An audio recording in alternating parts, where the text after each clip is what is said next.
Hi friends, ലാൽസീസ് world YouTube ചാനലിലേക്ക് എല്ലാവർക്കും സ്വാഗതം.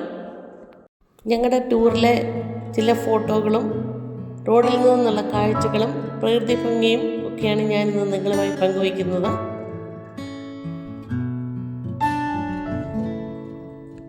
മൂന്നാറിലേക്കുള്ള യാത്രയിൽ പ്രകൃതിയുടെ ഭംഗി അത് വാക്കുകളാൽ വർണ്ണിക്കാനാവാത്തതിനാൽ ഞങ്ങൾ ഞങ്ങളുടെ ക്യാമറയിലും മൊബൈലിലുമൊക്കെ പകർത്തിയ ചിത്രങ്ങളാണ് ഇതിലുള്ളത്. ഹെയർ പിൻ ബെൻഡുകൾ കടന്ന് മുകളിലേക്ക് കയറുമ്പോൾ എന്ത് മനോഹരമായ ദൃശ്യങ്ങളാണ് കാണുന്നത്. കാണാനുള്ള കണ്ണുകളും ആസ്വദിക്കാനുള്ള ഒരു മനസ്സുമുണ്ടെങ്കിൽ കാണുന്നതെല്ലാം മനോഹരമായിരിക്കും. ഇതിലെ പോകുന്നവരൊക്കെ ഇതൊക്കെ കണ്ടിട്ടുണ്ടായിരിക്കാം. എങ്കിലും ഞാൻ കണ്ട കാഴ്ചകൾ ആനയിറങ്ങൽ ഡാമിൻ്റെ ഭംഗിയാണ് മുകളിൽ നിന്ന് ഞങ്ങൾ കാണുന്നത്. അതുപോലെ തന്നെ മക്കളോടൊത്തുള്ള കൊച്ചു കൊച്ചു തമാശകൾ എല്ലാം വളരെ സന്തോഷകരമായിരുന്നു. കാലാവസ്ഥയിലുള്ള മാറ്റവും ചൂടും തണുപ്പും ചേർന്ന ഒരു അന്തരീക്ഷവും അടിച്ചു വരുന്ന തണുത്ത കാറ്റും എല്ലാം അതിമനോഹരമായിരുന്നു.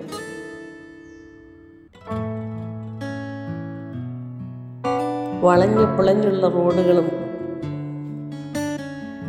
അതിലൂടെ ഇഴഞ്ഞു വരുന്ന വണ്ടികളും അടുക്കും ചിട്ടയുമായി നിൽക്കുന്ന തേയിലക്കാടുകളും എല്ലാം മനോഹരമാണ്.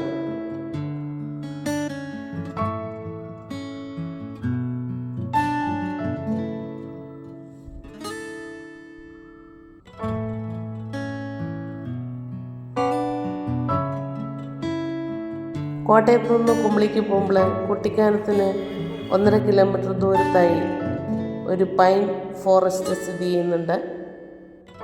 Kerala forest and wildlife ഡിപ്പാർട്ട്മെൻറ്റിൻ്റെ കീഴിൽ വരുന്ന ഒരു സ്ഥലമാണിത്.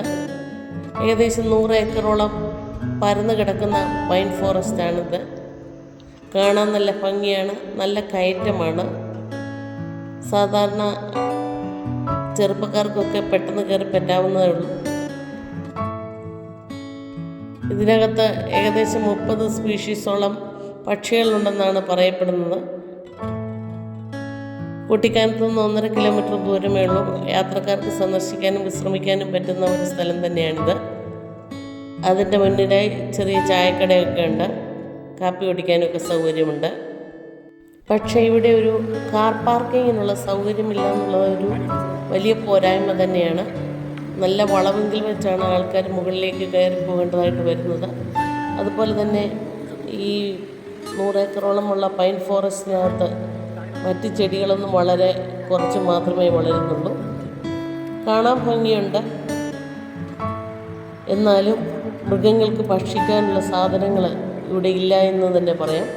യൂക്കാലിപ്റ്റസും പൈനും ഒക്കെ നട്ടു വളർത്തിയാലുണ്ടാകുന്ന പ്രശ്നം അതാണ്. അതിൻ്റെ അടിയിൽ കരിമയൊന്നും വളരുകയില്ല. പ്ലാവും മാവും പോലുള്ള ഫലവൃക്ഷങ്ങളൊക്കെ വെച്ച് പിടിപ്പിച്ചിരുന്നെങ്കിൽ പക്ഷികൾക്കും മൃഗങ്ങൾക്കും മനുഷ്യർക്കും ഉപകാരപ്രദമായി ഇനിയുമായിരുന്നു. അതുപോലെ തന്നെ മറ്റു മരങ്ങളും വള്ളികളും ചെടികളുമൊക്കെ അതിനിടയിൽ വളർന്നിരുന്നെങ്കിൽ ആനയൊന്നും നമ്മുടെ പറമ്പിലേക്ക് ഇറങ്ങി വരികയില്ലായിരുന്നായിരിക്കാം. യാത്രയിലെ അനുഭവങ്ങൾ വാക്കുകളിൽ ഒതുങ്ങുന്നതല്ല, അത് അറിഞ്ഞും അനുഭവിച്ചും മനസ്സിലാക്കിയാലേ ശരിയാകുകയുള്ളൂ. നിങ്ങൾക്ക് എൻ്റെ വീഡിയോ ഇഷ്ടപ്പെട്ടെങ്കിൽ ലൈക്ക് ചെയ്യുക, ഷെയർ ചെയ്യുക, സബ്സ്ക്രൈബ് ചെയ്തിട്ടില്ലാത്തവർ സബ്സ്ക്രൈബ് ചെയ്യുക. വീണ്ടും ഒരു വീഡിയോയുമായി വരാവുന്ന പ്രതീക്ഷയോടെ നിർത്തട്ടെ. Thank you.